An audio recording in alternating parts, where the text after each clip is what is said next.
Wow. Freaking wow. That's all I'm going to say right now. That's all I'm going to say right now. Like, wow. What a game. What a fucking game, man. Oh, my God. Excuse my language. But what a game. Man United versus Newcastle, man. The Red Devils versus the Magpies. Oh, my God. Wow. Where do I start? Where do I start? Coming into the game, you know, Mourinho rumored that he's going to get sacked regardless of the result. He win, he gets sacked. He lose, draw, still getting sacked. You know, rumors coming from Gary Neville. Yesterday I read it. I wanted to make a video this morning saying, you know, I think Mourinho is going to get sacked today. But I thought twice about it and I was like, you know what, nah. But, wow, match day 8 or week 8, the 2018-19 English Premier League, man. United desperately in need of a win. Newcastle desperately in need of a win as well. And United, they were the one coming from behind after being 2-0 down up until the 78th minute to win the game 3-2 in emphatic fashion. Oh my God, what a freaking game.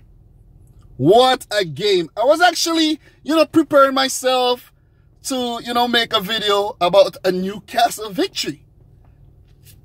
Because the last time the two teams met, Newcastle won. A 1-0 win. Wow. What a performance. What a freaking performance. But Mourinho, man, chose to go with a 4-3-3 formation, He hasn't, settled on concrete 11 just yet. It's like he just keeps switching players left, right, and center. Let me just put it that way. We're still early in the season, but if he is going to go on as the manager of Man United, they need to play the way they play today, and he needs to be more decisive. They're too much all over the place. But we had David De Gea in goal, Eric Bailly, Chris Smalling in the centre-back positions, Young and Shaw fullback, Pogba, Matic, and McTominay in the midfield, and a front three of Rashford, Martial, and Lukaku. Rafa Benitez, man, oh my God. Wow, he must be pulling his hair out right now. Like, that is a hard loss. That is a hard loss. And he went into this game with a 4-4-1-1 formation. We had Dubravka in goal, who was brilliant today, man. Oh, my God. He was awesome. We had Lascelles, Fernandez, Manquillo, Yedlin, Richie, Shelby, Diame, Kennedy, Perez, and up top, Japanese international Yoshinori Muto. Newcastle, man. Wow. They were out of the blocks really fast. Scored in the 7th minute through Kennedy, who is actually a Mourinho signing when he was at Chelsea, from a throw-in. This was a throw-in. Perez passed the ball to Kennedy, and, he just made Smalling and Ashley Young look like two stooges, and he puts it in the back of the net past David De Gea. 1-0 to Newcastle. I was like, wow, what's going on here? Man United really going to hit rock bottom today? Like, what's going on here? And in the blink of an eye, in the 10th minute, from another throw-in, which Eric Bailly failed, to win that header from the throw-in, it fell nicely to Muto, and he just spun in the box, and he hit it, went past David De Gea for his first Premier League goal, and it was 2-0 to Newcastle United. And I was like, oh my God, that's it, that's it. Man United, they're done. They're done. They're done. The season, just keeps, looking and getting worse and worse and worse. They're done. Mourinho is surely freaking done. He did the unthinkable. He took off Eric Bailly in the 19th minute, brought on Juan Mata. You could see him giving Bailly a hug when he came off to just show that it's a tactical decision. No hard feelings, Let's just get on with the game. And in the end, it proved to be the freaking right move made by Jose Mourinho. We had some good saves by David De Gea to keep Man United in the game. And we had a few penalty shouts, balls hitting the guy's hands while in the box from set plays. And it wasn't given. It wasn't given by the referee, Anthony Taylor, who was okay today. Was okay. Do we need VAR in the Premier League? I think they do need VAR in the Premier League. I saw it in the La Liga. I think it's in the Bundesliga as well. We had it at the World Cup. And I think they have VAR in some of the Carabao Cup matches. It needs to be implemented in the Premier League as well. Like, in this day and age, if you're going to have it at the World Cup, it must be in the Premier League, which is one of the top leagues in Europe, in the world. So, they went into the halftime break, 2-0 for Newcastle. And at that point in time, I was like, match over. Match over. Like, come on. There's no way Man United in the state that they are in are going to come back from this. But I don't know what happened. It seems like Jose Mourinho just, went back to the dressing room and he gave them a really stern talk. Or maybe everyone was actually speaking and they said, listen, you guys got to get your act together and you got to rally and win this. And we got to just save the club from embarrassment, because that's what's going on with Man United right now. And coming from a Man City fan, this was an amazing thing to see. I'm telling you, this was freaking amazing. Wow. That comeback ability by Manchester United today, it was just like freaking goddamn. McTominay was subbed off. 46th minute. Coming into the second half, Fellaini came on. We had Rashford coming off for Alexis, who was on the bench, obviously. Didn't start the game today. Alexis has been a flop at Man United, let me just say that. Not too late for him to actually save his Man United career. Both teams made a few substitutions. Jacob Murphy came on for Kennedy. And up until the 78th minute, I was like, it's done. It's game over. It's game over. Newcastle hasn't won back-to-back games versus Man United since the 1970s. So, records were on the verge of getting broken today. Newcastle haven't won at Old Trafford since 2013. Guys, it's amazing. What happened today, it's just amazing. Modiame committed a foul, and the resulting free kick, up step Juan Mata, hits it with his left, and Man United back into the game, 2-1. And I was like, Newcastle, they're going to hold on.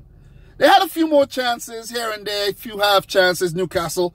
But the second half, it was all Man United. They were a completely different team. They were a team transformed. The way they move the ball, they're passing, just their energy, man, their body language. They looked like a team who actually wanted to play. They were a complete opposite of themselves in the first half, in the game versus Valencia, in the games leading up to this match. And it was just amazing. It was just freaking amazing. I was like, what? God damn.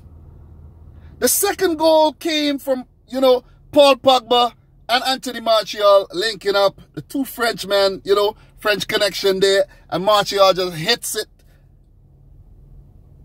Beats the Bravka at his near post. And it's 2-2 again.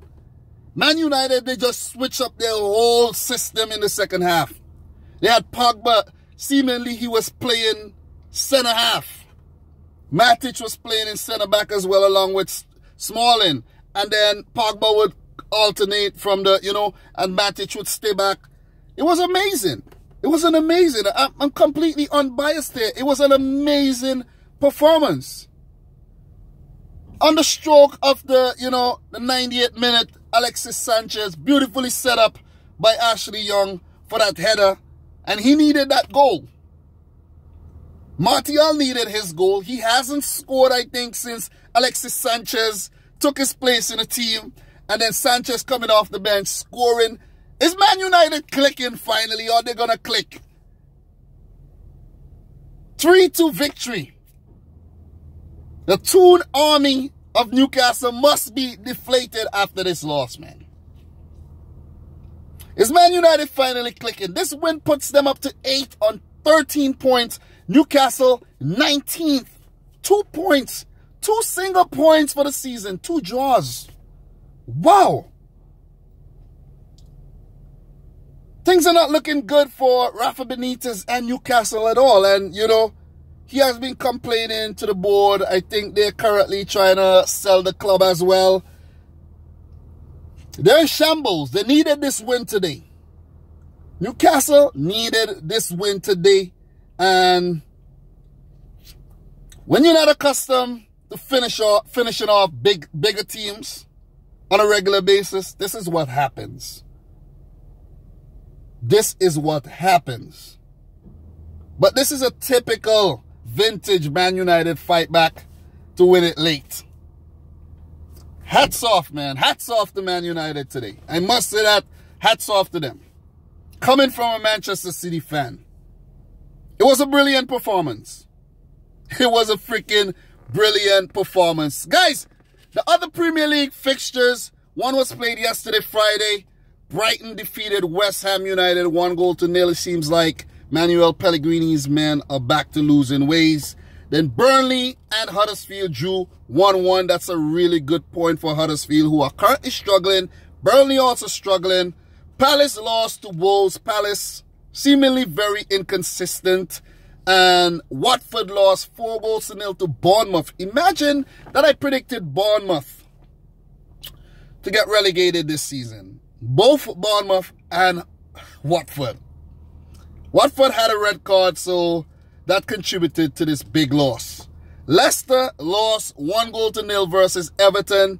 We had Gylfi Sigurdsson scoring, man. The Icelandic player is in good form. He's scoring a lot of goals these days. Richarlison also scored, so things are looking good for Marco Silva's men. But Leicester, they had a red card in this game, so Leicester, very, very inconsistent team. Tottenham defeated Cardiff 1-0. Cardiff had a red card as well. Tottenham have to finish off these teams. And that rounded off the games which was played today. Tomorrow, we have Fulham versus Arsenal. I'm going to go for a 2-1 win for Unai Emery's men. Arsenal has been in really, really good form. And maybe Wenger really needed to get out. And then we have Southampton playing Chelsea. Chelsea doing really well this season. I'm going to predict a 3-0 thumping of Southampton by Chelsea. And then we have the big one. The big one, guys. Liverpool versus Manchester City, my team. That's a big one. The biggest match of the weekend. By far. By a long, long, long distance. Wow, this one is going to be really hard. I'm predicting a 3-2 win for City. It's going to be a thriller. It's going to be a banger. We're going to have goals. We're going to have a result. One team is going to walk away with 3 points. The other one is going to walk away with none. Which team is going to win? I'm going for my team. I have to back my team here. I will be satisfied with a draw, to be completely honest. I will be satisfied with a draw, but I'm not settling for a loss against Liverpool again. We are currently in better form than Liverpool coming into the match, and I'm not going to settle for a loss. But it's a very dangerous time to play Liverpool. They're misfiring, and this could be the time when they could get their act back together, and I just hope they don't. Salah, Mane, Firmino is not clicking right now. You know, Aguero, Sane, Sterling, all playing well. Bernardo Silva, David Silva playing well. Gundogan playing well. Mahrez playing well. So, Kyle Walker playing well. The defense looking good. Edison. So, I'm confident that, you know, Manchester City is going to walk away with a victory tomorrow. It would have been lovely to have Kevin De Bruyne in there, but unfortunately, he is injured and he's working his way back to full fitness. Should be back in the team pretty soon. But guys, that's all I have, man. A little Premier League roundup. The Man United versus Newcastle, you know, post-match analysis / reaction, you know, match predictions and all sorts of stuff just after work. You know, guys, I'm just coming off, focus. I'm just coming off work right now on a Saturday. I usually, you know, work late on a Saturday, but I just figured let me just chill out today, you know, go home, hang out a bit. But if you're new around here, consider hitting the subscribe button, smash the thumbs up button. Let me know if you think Jose Mourinho is still gonna get sacked and where you think Man United will finish this season. Will they finish outside the top 6 and not qualify for Europe? And also let me know if you think Rafa Benitez, Newcastle will be relegated at the end of the season. Guys, that's all I have for now. So until next time, peace out. Rich Squad! And what I want you to do, whenever I do that Rich Squad chant, do it with me, okay? So let's do it. Rich Squad! You like that, right?